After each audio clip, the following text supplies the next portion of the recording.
విశ్వాసం.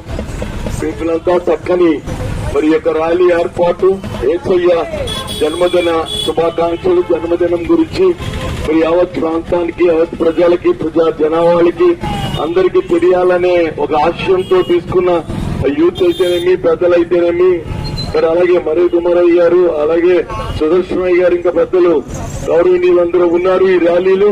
మరి ఇంకా ఇమానియల్ గారు, ఇంకా చాలా మంది ఉన్నారు. వారందరూ కూడా ఈ యొక్క ర్యాలీని ఏకీభవించి ప్రతి ఒక్కరూ మరి క్రీస్తు గురించి తెలియాలి అని చెప్పి, హ్యాపీ క్రిస్మస్. ఈ క్రీస్తు గురించి ఖచ్చితంగా అందరూ తెలుసుకోవాల్సిన బాధ్యత ఉంది. ఎందుకంటే క్రీస్తు పూర్వము, క్రీస్తు పుట్టాక క్రీస్తు సగముగా ఏర్పాటు చేయడం జరిగింది. అందుకే 2020 సంవత్సరాలు నుంచి ఆయన పుట్టాక, యేసయ్య పుట్టిన తర్వాత క్రీస్తు సగముగా మరి మార్చబడింది. ఖచ్చితంగా మనము పుట్టినరోజు కార్యక్రమాలు డేట్లు అయ్యి మరి చూసుకుంటున్నామంటే క్రీస్తు పుట్టాకే ఇదంతా జరిగింది. క్రీస్తు పూర్వము మరి అంటే ఇప్పుడు క్రీస్తు పుడతాడని చెప్పి ప్రవక్తలు ప్రవచించారు.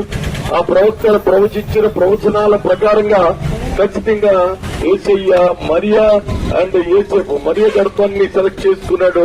కన్యక మరియ గర్భాన్ని పాపరహితుడిగా ఆమె గర్భాన్ని ఉద్భవించాడు యేసయ్య. అలాగే మరి ఈ నెలలో మరి ప్రపంచమంతా కూడా ఈ యొక్క క్రీస్తు పుట్టిక జన్మదిన వేడుకలు ప్రపంచమంతా కూడా జరుపుకుంటున్నారంటే ఆయన యొక్క కృపే, ఆయన యొక్క విధానమే. కాబట్టి